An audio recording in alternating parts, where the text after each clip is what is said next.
આજની ધર્મકથા. પ્રણામ.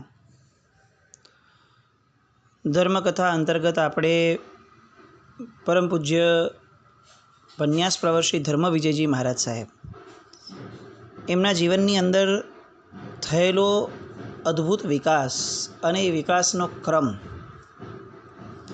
એની શાબ્દિક ભક્તિ કરવાનો પ્રયત્ન કરી રહ્યા છીએ. પૂજ્યશ્રી ડભોઈ નગરે ચાતુર્માસ માટે પધાર્યા. ડભોઈ, જેનું પ્રાચીન નામ છે દર્ભાવતી. આ દર્ભાવતી એવી ધન્ય ધરતી છે, એવી ભાગ્યવંતી ભૂમિ છે કે જેમાં ઈસવીસન 505માં રોમક સિદ્ધાંત નામે ગ્રંથ લખાયો હતો. એમાં પણ આ દર્ભાવતીના અસ્તિત્વનો અને દર્ભાવતીની જાહો જલાલીનો આખો ઉલ્લેખ મળે છે. એટલે એમ કહી શકાય કે કમસે કમ 1500 વર્ષ પ્રાચીન તો આ નગરી છે જ, અને એ પહેલાં પણ એનું અસ્તિત્વ ઘણું મોટું હશે એવું આપણે કદાચ માની શકીએ. જૈન ઇતિહાસ પ્રમાણે જઈએ તો આજથી લગભગ 1000 વર્ષ પૂર્વે જીન શાસનના જ્યોતિર્ધર સમા મહાન આચાર્ય એમનો જન્મ અહીં થયો હતો. એમનું નામ હતું શ્રુતહેમ નિકષ સૌવીરપાઈ પૂજનીય ચરણ આચાર્ય પ્રવર શ્રી મુનિચંદ્ર સુરીશ્વરજી મહારાજા. 500 શિષ્યો અને પ્રશિષ્યોના ગુરુવર હતા. આ જીવન 6 વિગયના ત્યાગી હતા, આઈંબિલના તપસ્વી હતા, અને માત્ર ભાતનું ઓસામણ એટલે કે સૌવીર એ વાપરી અને તેઓ પ્રતિદિન આઈંબિલ કરતા હતા. આ ગુરુ ભગવંતે અનેકાંત જય પતાકા, ધર્મબિંદુ પ્રવૃત્તિ, ધર્મબિંદુ વૃત્તિ, લલિત વિસ્તરા, પંજિકા, ઉપદેશપદ સંસ્કૃત ટીકા આદિ અનેક ગ્રંથોના સર્જન કર્યા. અને ડભોઈના જૈન ઇતિહાસનું આ સુવર્ણ પ્રકરણ કે પૂજ્ય શ્રી મુનિચંદ્ર સુરીશ્વરજી મહારાજા એ આ દર્ભાવતી નગરીની ધન્યધરામાંથી પ્રગટ થયા હતા. એ પછીના ઇતિહાસની અંદર મંત્રીશ્વર વસ્તુપાલ તેજપાલમાંથી જે તેજપાલ છે એમણે દર્ભાવતીની અંદર 170 દેવકુલિકાયુક્ત મહાજિનાલય અને ઇતિહાસ પ્રસિદ્ધ હીરા કિલ્લો એ ત્યાં રચાવ્યો હતો. માંડવગઢના મંત્રીશ્વર સુકૃત સાગર પેથળ શાહે આ નગરીની અંદર 72 દેવકુલિકાયુક્ત શ્રી ચંદ્રપ્રભ સ્વામી જીન પ્રાસાદ રચાવ્યો હતો. કાળનું વહેણ વીત્યું અને આ જિનાલયમાંથી મસ્જિદ થઈ ગઈ.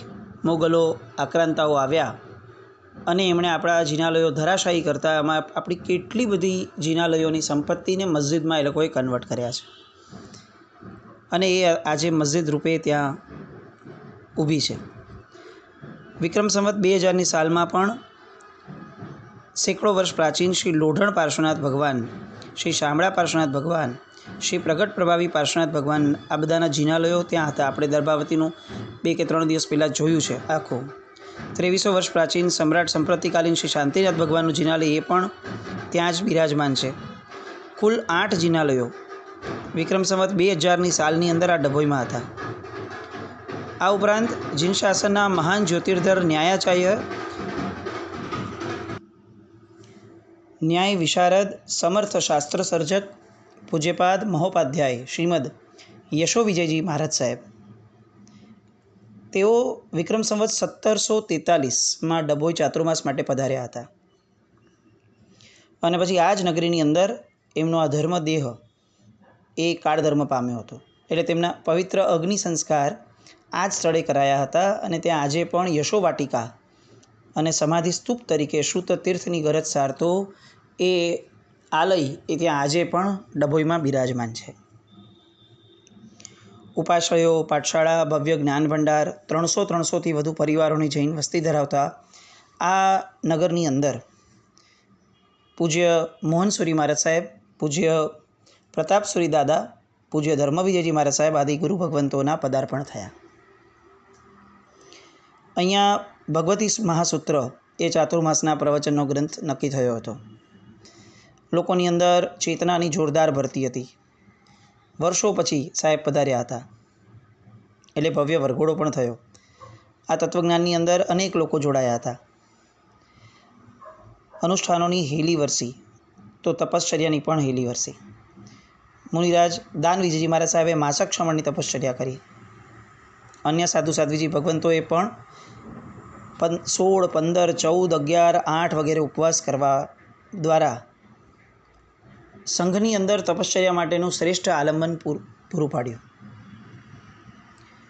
સામુદાયિક અક્ષયનિધિ તપ પણ યોજાયો અને દરેક વ્યક્તિને ત્યાંના ઉદારદિલ ભાગ્યવાન શ્રી ચુનીલાલ કસ્તુરચંદ જીનવાલા તરફથી ચાંદીના અતિ રમણીય 14 સ્વપ્નો અને પારણું શ્રી સંઘને પણ અને આરાધકોને પણ ભેટ અપાયા.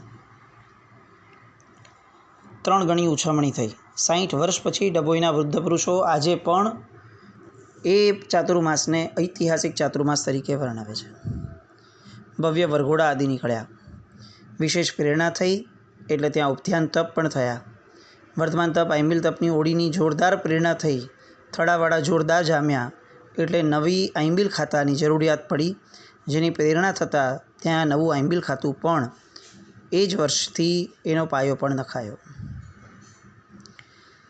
આચાર્ય ભગવંતે પોતાની મોહનસુરી મહારાજ સાહેબે પોતાની તમામ જવાબદારીઓ બહુ મિનિમાઇઝ કરી દીધી હતી. એટલે એમનું કમ્પ્લીટ ધ્યાન રાખવાનું કાર્ય ધર્મ વિજયજી મહારાજ સાહેબ કરી રહ્યા હતા.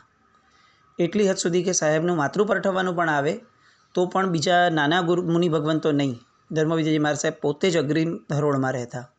આટલા પ્રભાવકતાના કાર્યો હોવા છતાં મોહનસુરી મહારાજ સાહેબના પડછાયાની જેમ ધર્મ વિજયજી મહારાજ સાહેબ રહ્યા. થોડો સાહેબનો તબિયતનો એક ક્રમ નબળો થતો ગયો મોહનસુરી મહારાજનો, અને જ્ઞાનપંચમી પર્વ, દીપાવલિકા પર્વ આ બંનેના ઉપવાસ કર્યા, પણ આ ઉપવાસ પછીથી સાહેબની તબિયત સખત ડાઉન થઈ. એવું લાગ્યું કે હવે સાહેબના દિવસો બહુ જ નબળા જશે. એમાં કારતક વદ પાંચમના દિવસે કોઈ એક જણ સાહેબને વંદન કરવા આવ્યું હતું, ત્યારે સાહેબના મુખમાંથી નીકળેલું મોહનસુરી મહારાજના મુખમાંથી કે આજની રાત મને બહુ ભારે લાગે છે. જો આજની રાત પસાર થઈ ગઈ તો હું થોડો સમય વધુ આત્મકલ્યાણ કરી શકીશ. ધર્મ વિજયજી મહારાજ સાહેબે સાંભળ્યું, બાજુમાં હતા, અને તરત જ કીધું કે સાહેબજી આપ આવું ન બોલો, શાસનદેવની કૃપાથી બધું સારું થઈ જશે. શુદ્ધિપૂર્વક પ્રતિક્રમણ કર્યું અને તાત્કાલિક ધર્મ વિજયજી મહારાજ સાહેબે વૈદો વગેરેને બોલાવી રાખેલા કે જેના કારણે સાહેબના મુખમાંથી નીકળેલી આ વસ્તુ એ યથાર્થ ન જ ઠરે. તબિયતમાં રાત્રિના સમયે અતિ ગંભીર ઉછાળો આવ્યો. નાડીના ધબકારા અસ્તવ્યસ્ત થયા. શ્વાસ પૂરજોશમાં ઉપડ્યો. વૈદ્ય શાંતિભાઈ જે ત્યાં ઓલરેડી આવેલા હતા એમણે કીધું કે સાહેબ, મોટા મહારાજના શબ્દો કદાચ સાચા ઠરશે એવું લાગે છે, હવે કંઈ કહેવાય નહીં. લોકોમાં સમાચાર ગયા અને ધડાધડ લોકોના ધડા ઉપાશ્રયમાં આવવા લાગ્યા. નમો યંતાણમ, વીર વીર, આ બધા ઉદ્ગારો લોકોના મુખમાંથી સરવાના શરૂ થયા. સાહેબની સમાધિ માટેના જબરદસ્ત પ્રયત્નો થયા. એ સમયે બધા જ આજુબાજુ વીંટળાયેલા છે અને પ્રતાપશ્રી દાદાએ પૂછ્યું, સાહેબજી આપની કોઈ અંતિમ ઈચ્છા છે? અમારા યોગ્ય કોઈ કાર્ય છે તો આપ અમને જણાવો. અને એ સમયે તૂટતા અવાજે મોહનસુરી મહારાજ સાહેબે જે કીધું એ આજે પણ આપણા બધા માટે બહુ જ ધ્યાન રાખવા યોગ્ય છે. પોતાનો અંતિમ સમય ચાલી રહ્યો છે, એ સમયે જીવને એ જ યાદ આવે કે જે એને જીવનભર ઘૂંટ્યું હોય. મોહનસુરી મહારાજ સાહેબને જ્યારે પૂછવામાં આવ્યું કે સાહેબ આપની કોઈ અંતિમ ઈચ્છા છે, ત્યારે મોહનસુરી મહારાજ સાહેબે પ્રતાપસુરી દાદા અને દર્ભાવતી એટલે કે ડભોઈના વડીલો આ બધાની હાજરીમાં તૂટતા અવાજે એટલું કહ્યું કે આપણો આ જે સંઘ છે,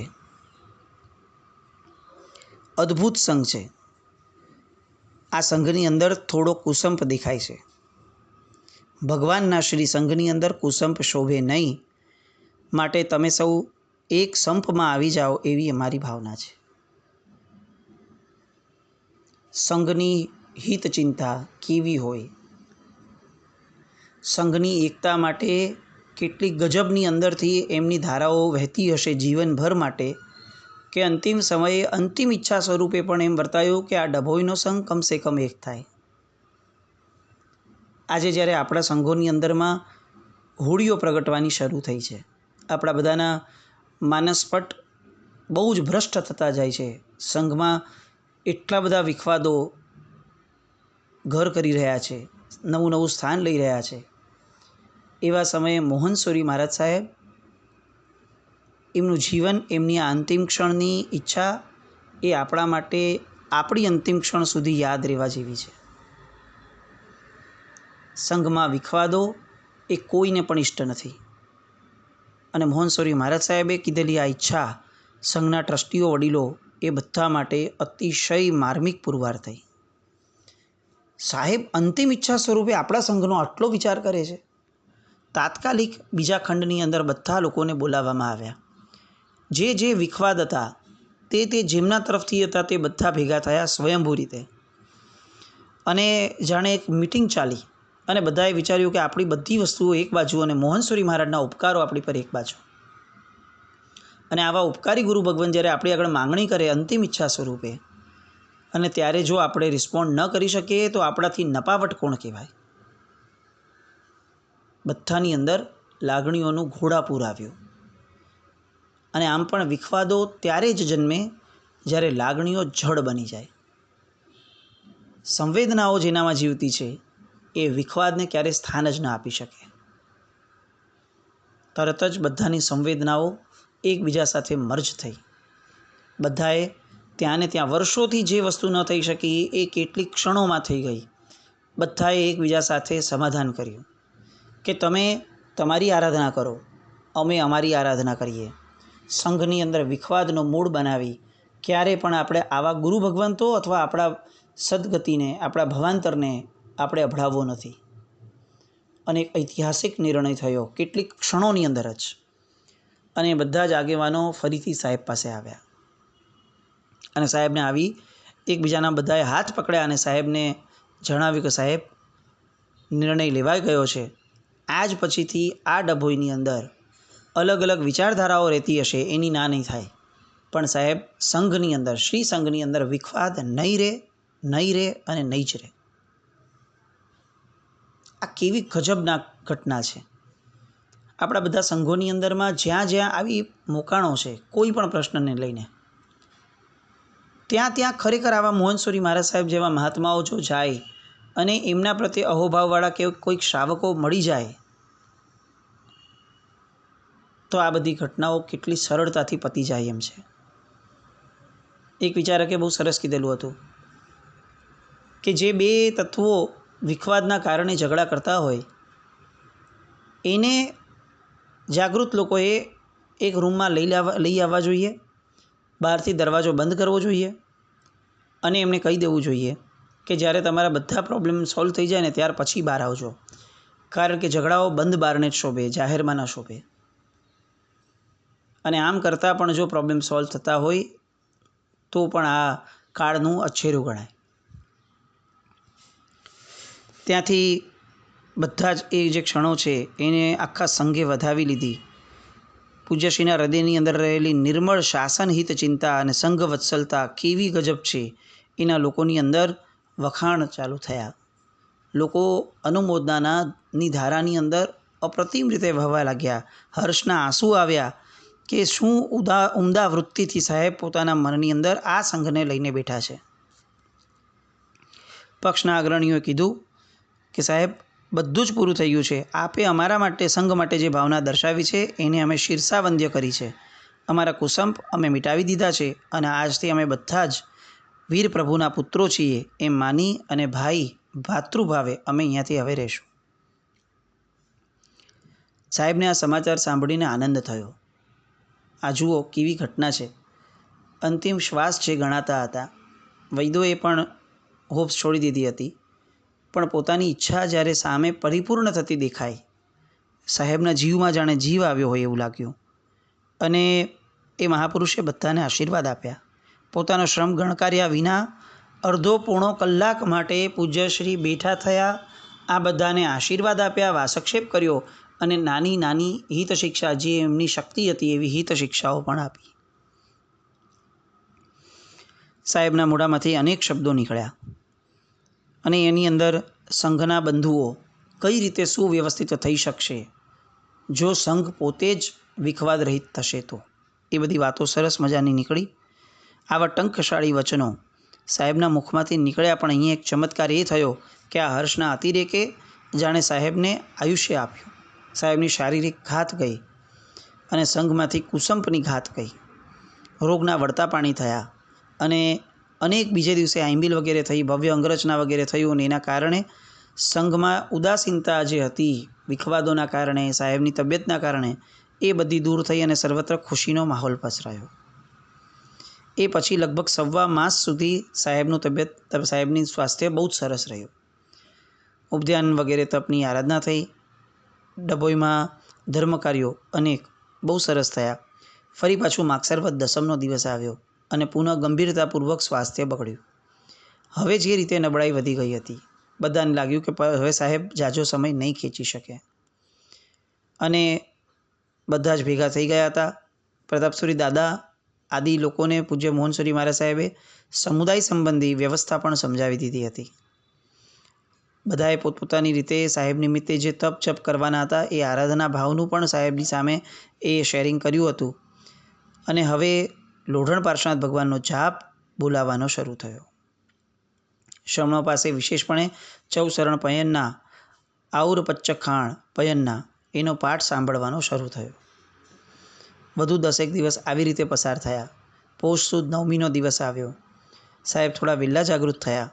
કેટલાક શ્રાવકો આવ્યા, એમણે સ્તવનો વગેરે ગાયા, લંબાણથી પ્રભુ ભક્તિ કરી, પચખાણ પરાવ્યું અને તરત એમણે કીધું કે આજે મને એક પણ દવા નહીં આપતા.